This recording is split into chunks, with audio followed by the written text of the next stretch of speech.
Cordial saludo a todos los colegas presentes y gracias por conectarse a las revisiones de enfermedades infecciosas en pediatría. En el día de hoy vamos a revisar neurocisticercosis a cargo de la doctora Mónica Pérez Sánchez, quien es residente de pediatría de segundo año de la Universidad Libre Sección en Cali. Muchísimas gracias, doctora Mónica, por estar con nosotros. Gracias, Doc, por la presentación. Bueno, el día de hoy vamos a hablar sobre neurocisticercosis. Esta es como tal una de las principales causas de epilepsia en zonas tropicales y es la causa más común de convulsiones de inicio focal, principalmente en el norte de India. La OMS la ha llamado como una enfermedad tropical desatendida, ya que pues, se ha observado pues, en múltiples países tropicales, hay más o menos 150 países tropicales, pero se ha observado principalmente endémica en Asia, en Europa del Este, en América del Sur, también en África subsahariana. La cisticercosis también se ha tomado como un marcador biológico en el cual podemos observar el desarrollo como tal social y económico de cada uno de los países. Como tal, en cuanto a la definición, pues esta es una infección por el mintos, es la más común como tal que afecta al sistema nervioso central en humanos y ocurre por la ingestión accidental de huevos de Taenia solium y posteriormente pues se desarrolla como tal la forma larvaria, que es el cisticerco, y este es como tal la forma que nos va a producir la infección en el sistema nervioso central. Afecta entonces principalmente a los adultos, pero también se ha conocido mucho en la población pediátrica, como vamos a ver más adelante, y principalmente en la India es donde pues observé que han hecho como más estudios como tal en la población pediátrica. Hay también, aparte pues de los países y de los continentes como tal endémicos, hay un aumento también en la incidencia de países no endémicos, por ejemplo, en Estados Unidos, Reino Unido y en Australia. Esto pues por el aumento como tal en los viajes. Se ha observado también una prevalencia a nivel general, a nivel mundial, de cisticercosis entre el 9 al 37% y de cisticercosis porcina que va entre 5.6 hasta el 14%. Ya posteriormente también podemos ver teniasis humana del 2 al 10%, que como vamos a ver se da pues por la ingestión de comida de cerdo mal cocida. Entonces, como vemos aquí en el mapa, las zonas grises son todos los países que son endémicos como tal en neurocisticercosis, y pues somos un país que está incluido dentro de estos. En la India, como les dije, pues es donde también se han hecho muchos estudios y se ha observado cero prevalencia en la población en general de 6.5 hasta el 48%. Y también se ha observado en los pacientes como tal que están en criaderos, en contacto con criaderos de cerdos, se ha observado neurocisticercosis asintomática hasta en el 15% de los pacientes, y el 25% de los pacientes con epilepsia también se ha observado que tienen como tal anticuerpos contra Taenia solium. En general, pues la neurocisticercosis representa como tal más de la mitad de los casos de convulsiones parciales en niños. Esto pues dicho como tal en la India. En Colombia, la verdad, como tal, un estudio así grande, pues como tal, el más general que se ha hecho fue por el Instituto Nacional de Salud entre el 2018 y el 2010, en los que observaron como tal la seropositividad de 8.55% entre 23.960 participantes como tal en ese estudio. Y también en estudios posteriores que se han hecho como tal en cada departamento se ha observado, por ejemplo, en Santander una seropositividad del 9.8%, en Antioquia de 1.8%, y también se ha estudiado como tal en pacientes epilépticos y se ha observado pues una seropositividad mucho mayor, hasta el 9.82%. En Cali solo se ha observado, o sea, hay un estudio en los que se hizo en pacientes neurológicos y se observó hasta en el 24% seropositividad. Y en el último, pues como tal, que fue el que observé en Cauca, que hicieron un estudio en el que tomaron 200 pacientes sintomáticos neurológicos, incluyendo pacientes como tal de la Liga contra la Epilepsia, pero esto pues en población adulta, y observaron que hasta el 54% de estos pacientes fueron positivos. Entonces, en cuanto a la causa como tal de neurocisticercosis, como ya lo habíamos dicho, es el parásito Taenia solium, que pertenece a la clase de los cestos, familia Taenidae. Es de color blanco y mide de 2 a 3 metros de largo. Y como vemos aquí en la imagen, pues tiene una cabeza, que es el escoles, y tiene ventosas, también tiene unos ganchos o rostelos, y estos son los que el parásito utiliza para adherirse principalmente al intestino delgado.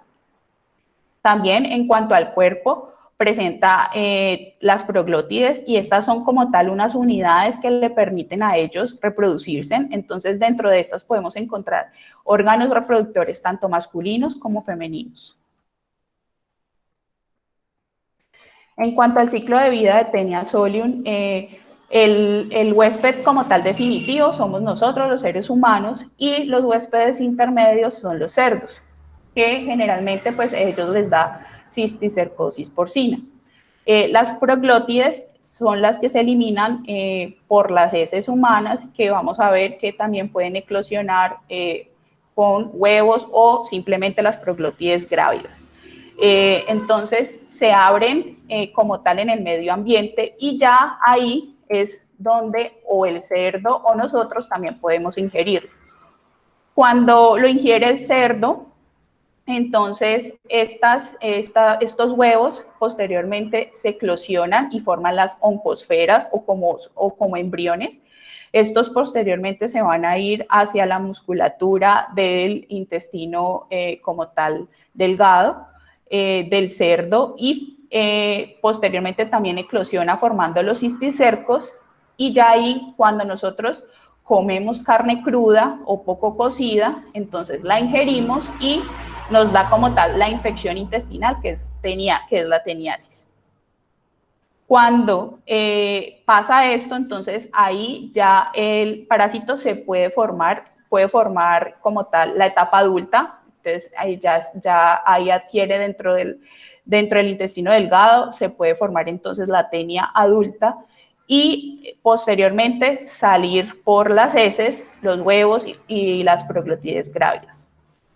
Entonces, ¿cuándo se produce la neurocisticercosis? Cuando nosotros nos contaminamos con agua o heces como tal, pues contaminadas, es decir, por contaminación fecal.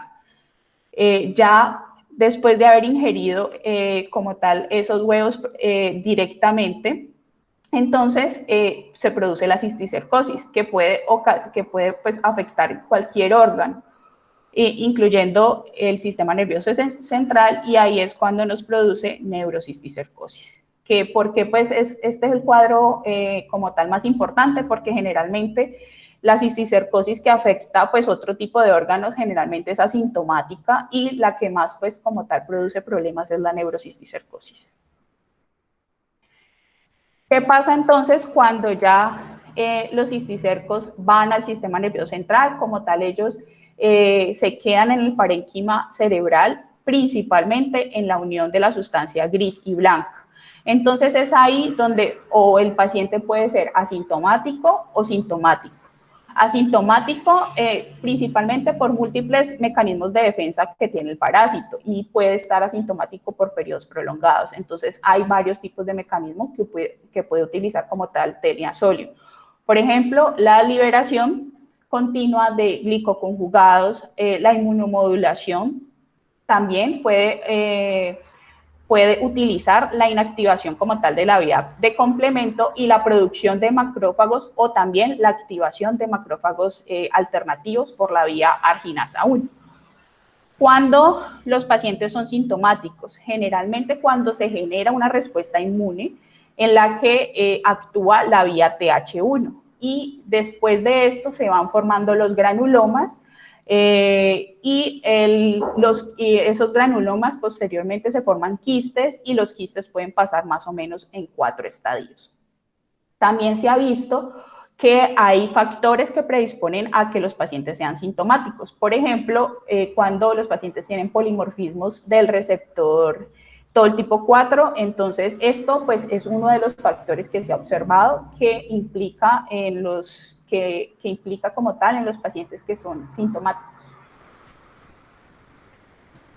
Cuando las oncosferas van por el torrente sanguíneo y llegan al sistema nervioso central y como tal al parénquima cerebral, ocluyen los vasos sanguíneos y después de que pasa esa pared capilar y de ahí al espacio intersticial, entonces evoluciona a la forma quística y posteriormente al cisticerco.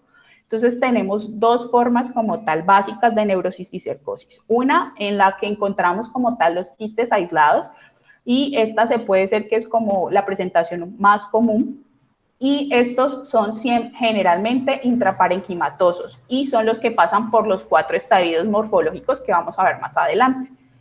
Ya están también los quistes racemosos y estos generalmente se forman extraparenquimatosos, es decir, que los podemos encontrar en los ventrículos, en el espacio subaracnoideo, en las cisternas. Estos generalmente tienen forma irregular y también pueden provocar, pues se ha observado que producen mucha respuesta inflamatoria. Y también se ha observado que estos localizados como tal en la región intraventricular pueden producir hidrocefalia con posterior aumento de la presión intracraneana y todos los síntomas que pueda generar, vómitos, cefalea y demás. Entonces, dentro de los 4 estadios, primero tenemos el vesicular, en la que observamos un quiste transparente, el cual está lleno de líquido y con una pared delgada. Después, posteriormente, sigue el estadio coloidal, en el cual el líquido ya se forma como tal más opaco, más gelatinoso. El tercer estadio es el granular, en el cual pues, la pared es reemplazada por los nódulos linfoides, focales y necrosis. Y ya por último, el cuarto estadio, el que es el calcificado y otros pues también con cambios glióticos, astrocíticos perilesionales. Hay un estadio que también se ha observado que es previo al vesicular, que es el primer estadio, que es al que le dicen no quístico, pero este todavía como tal no está estandarizado y se ha descrito es principalmente porque también lo podemos observar en las imágenes, en las neuroimágenes.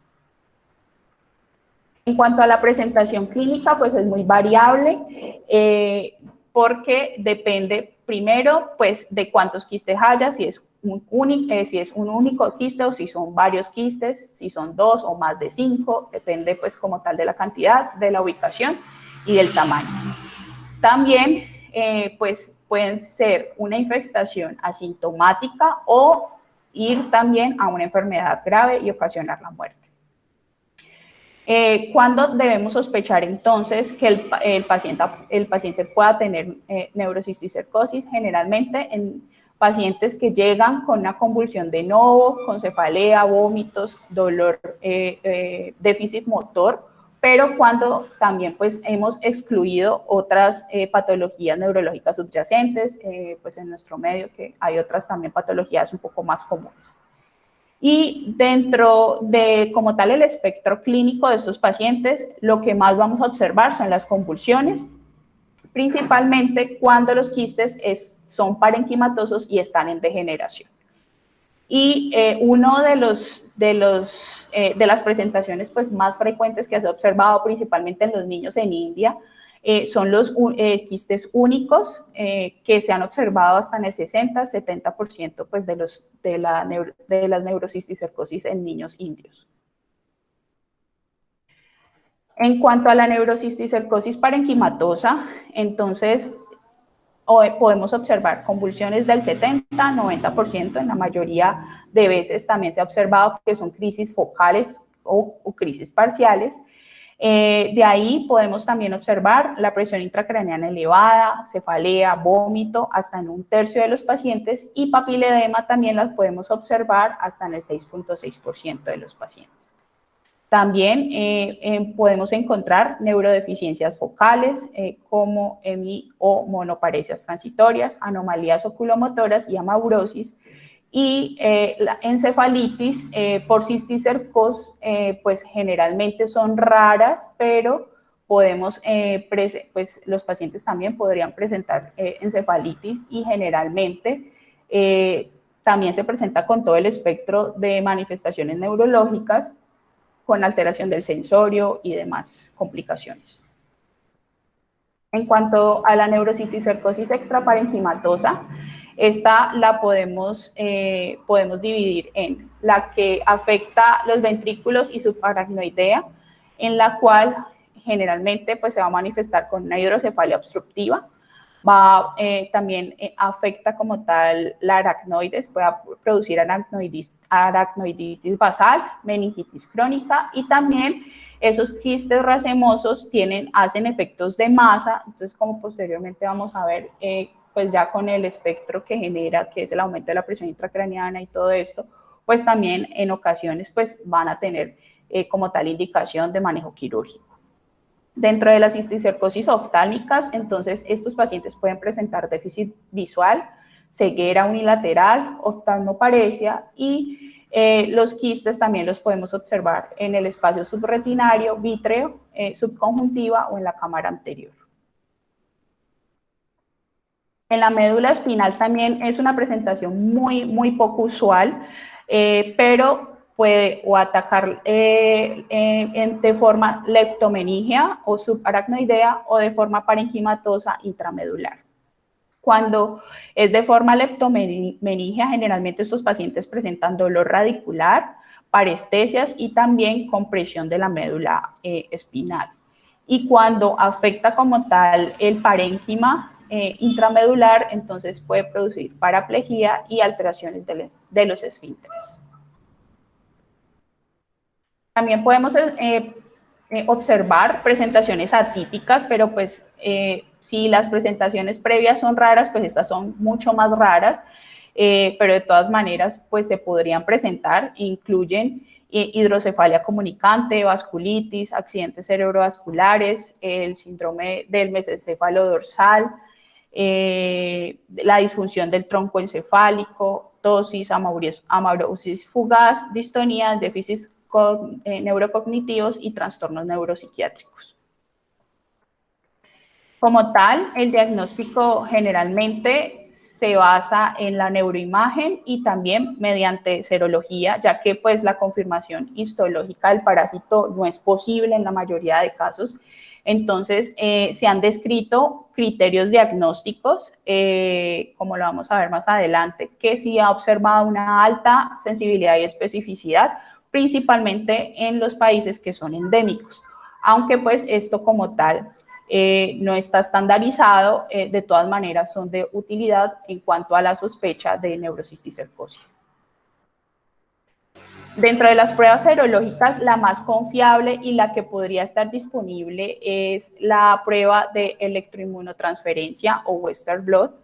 Esta como tal es la que utiliza antígenos de glicoproteína para detectar los anticuerpos de Taenia solium en suero. Y generalmente se recomiendan muestras como tal de suero, principalmente antes que de líquido cefalorraquídeo.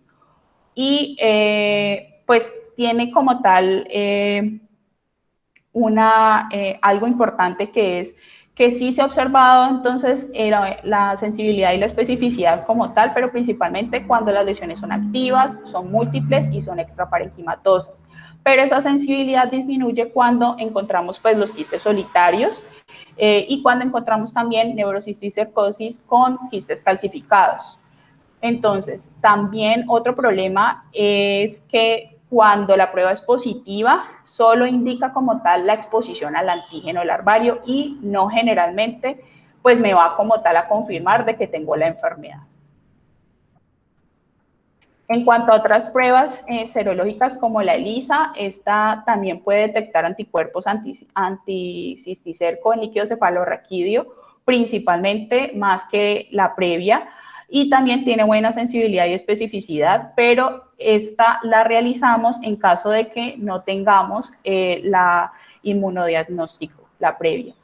Y la PCR en tiempo real también se ha observado que podemos utilizarla a partir de muestras fecales y el líquido cefalorraquídeo y puede confirmar el diagnóstico en caso de que ya tenga como tal criterios clínicos, epidemiológicos y radiológicos, pero entonces esto lo vamos a utilizar es cuando a pesar de que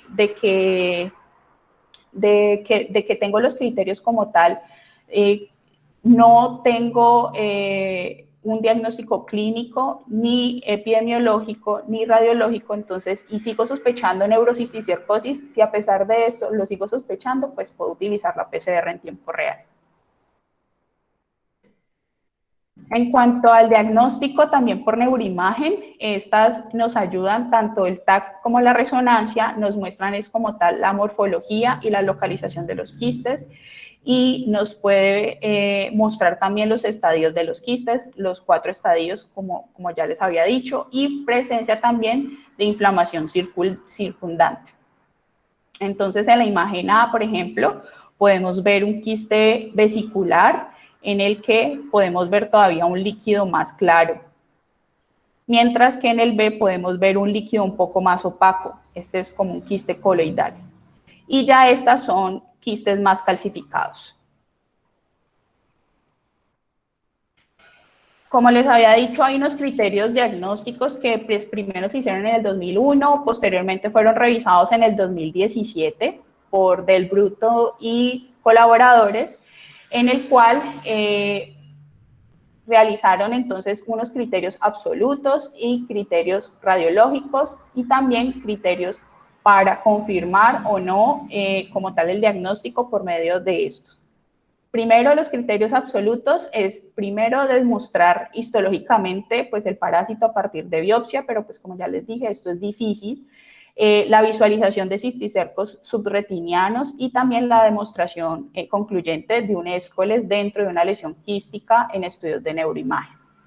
Esto pues sí, también se podría observar como tal en la neuroimagen.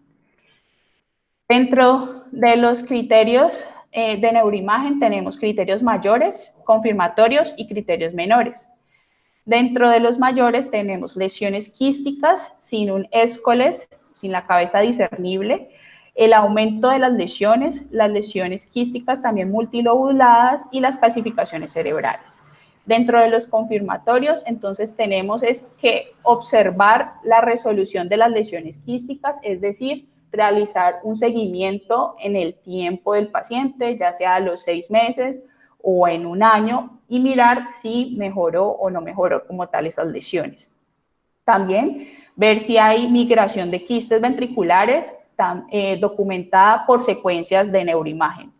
Y en los niños menores y en los criterios menores, perdón, podemos tener la hidrocefalia obstructiva, sea simétrica o asimétrica, que tenga un realce anormal de las leptomeninges.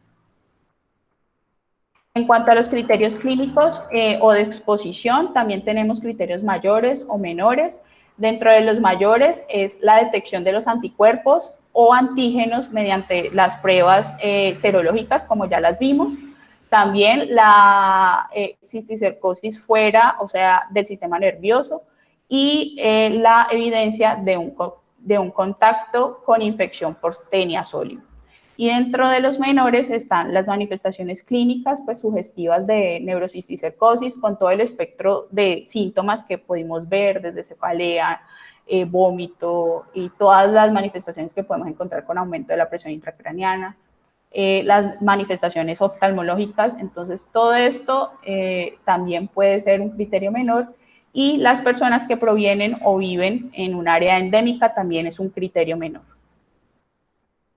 El diagnóstico definitivo, entonces, lo vamos a realizar con un criterio absoluto o 2 criterios mayores de neuroimagen más cualquier criterio clínico o de exposición, o un criterio mayor de neuroimagen, uno confirmatorio más cualquier criterio clínico de exposición, o un criterio mayor de neuroimagen más 2 criterios clínicos de exposición, independientemente pues como tal de cuál es el criterio mayor, y más la exclusión de patologías similares, por ejemplo, de tuberculoma o de otras patologías que se puedan, que podamos como tal, que puedan ser similares al cisticerco.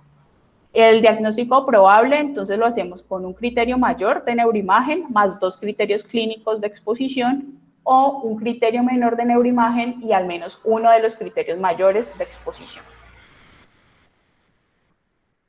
El tratamiento va enfocado principalmente al manejo sintomático, es decir, tratar las convulsiones, que como ya les dije es el principal como tal síntoma que presentan los pacientes, al tratamiento antiparasitario, a cisticida, y la cirugía en caso de que se requiera, pues como tal la resección de la lesión o también la colocación de una derivación en caso pues de que tengamos una hidrocefalia.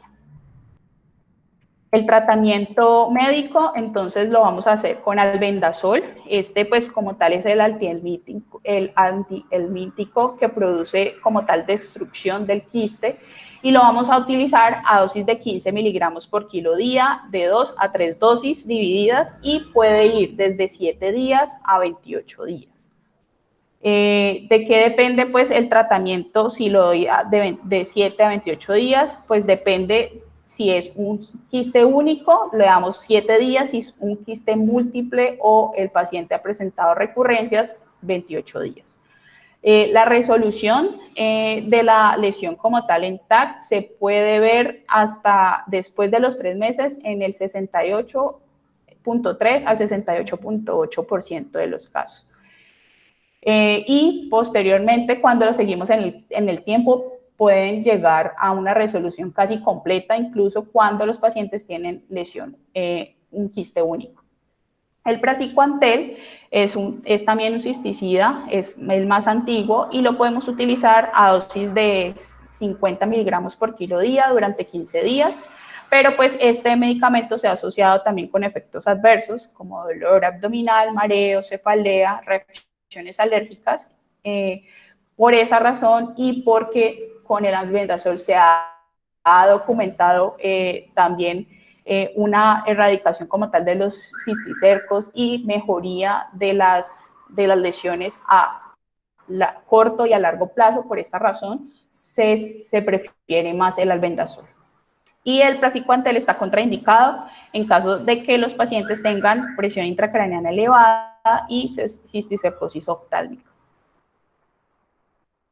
En cuanto a los corticoides, pues estos reducen como tal la reacción inflamatoria del huésped y aumentan los niveles plasmáticos de albendazol. Entonces, como terapia coayudante, sí, se ha observado también, y posiblemente aceleran la resolución de la lesión tomográfica. Se puede dar la prednisolona de 2 miligramos por kilo día, 2 a 3 días antes de comenzar albendazol, y continuar durante los siguientes 3 a 4 días. También podemos observar ciclos prolongados, pero eso sí es independiente. Es un tratamiento muy individualizado, dependiendo pues del paciente, de qué como tal esté afectado. La terapia antiepiléptica, cuando el paciente tiene una lesión única, se ha observado remisión simplemente con un fármaco, y los fármacos que más se han utilizado en pacientes con cisticercosis han sido la carbamazepina o la fenitoína. Y la recurrencia de estos pacientes pues es baja, entre el 10 al 20%. La persistencia o la calcificación de las lesiones o lesiones múltiples, estos pacientes pues sí pueden tener como tal mayor recurrencia, y pueden requerir también pues no solamente a uno, sino a múltiples fármacos antiepilépticos. Este como tal es un estudio, un artículo publicado en el 2017, en el cual se realizó pues un estudio prospectivo en la clínica de neurocisticercosis pediátrica, en el cual incluyeron 500 niños entre 1 y 14 años de edad con neurocisticercosis parenquimatosa, ya sea por quiste único o múltiple, y que presentaron convulsiones desde enero de 1996 hasta diciembre del 2002 y lo siguieron hasta el 2009. El diagnóstico básicamente se basó en los criterios que previamente les mencioné, que fueron realizados por Del Bruto y colaboradores, y se excluyeron los niños con sospecha de tuberculoma, con seguimiento incompleto y con cualquier otra patología asociada. Entonces, todos los niños como tal recibieron un seguimiento clínico cada 3 meses y se les hizo una neuroimagen más o menos cada 6 meses. Ya sea si tenía un quiste único o un quiste múltiple. En cuanto a la lesión única, en los pacientes que tenían lesión única fueron tratados con prednisolona oral por 5 días y con albendazol por 7 días.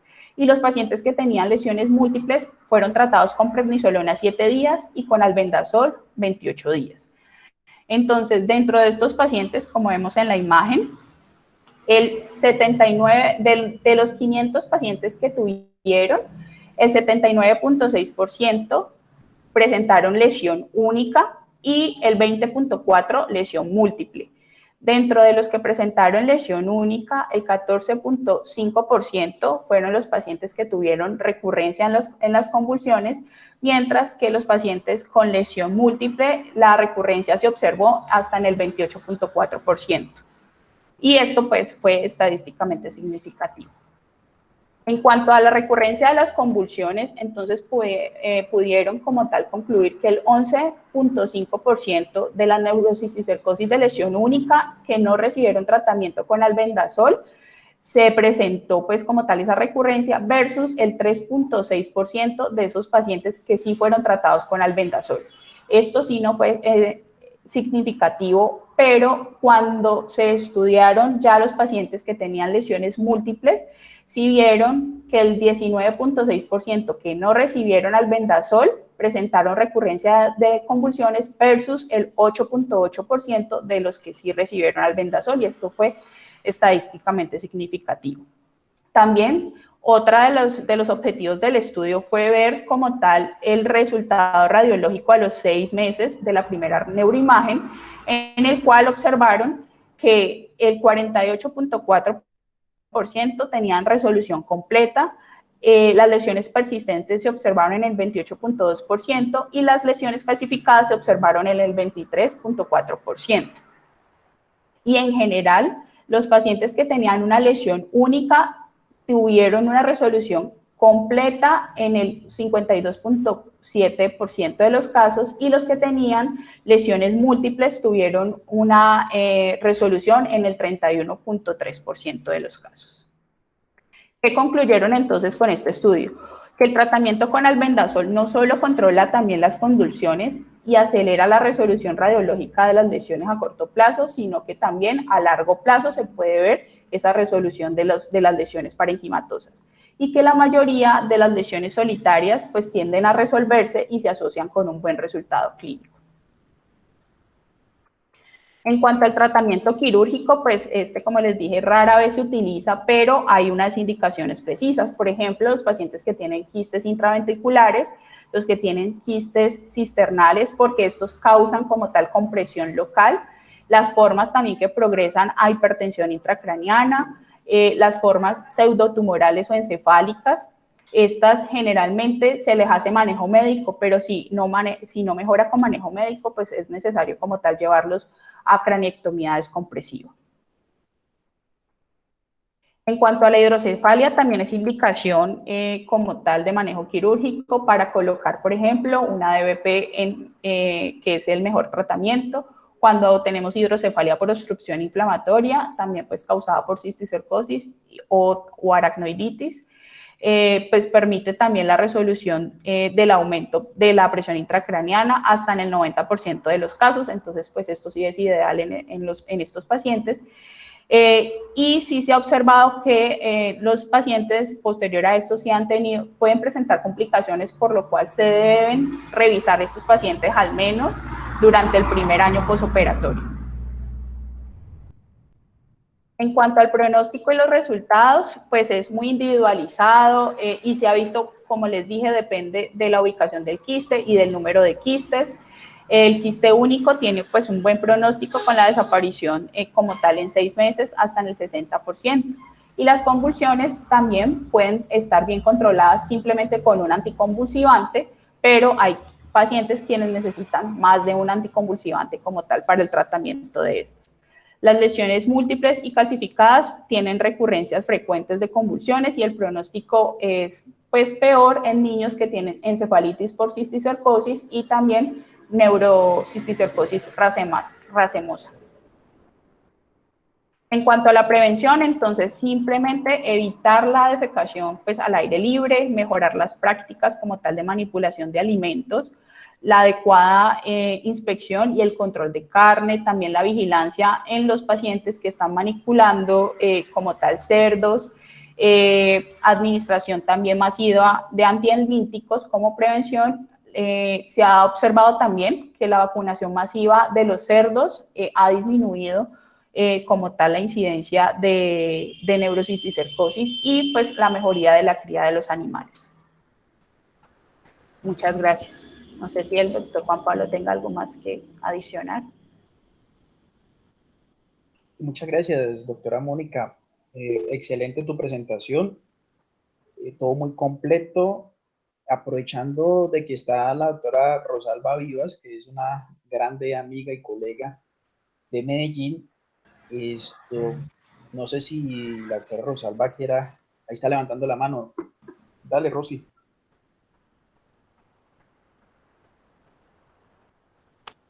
Hola, Juan. Te escuchamos, Rosy, sí. Aló, hola. Sí, te escuchamos todo bien. Se me fue como la señal. Hola, ¿me escuchan? Sí.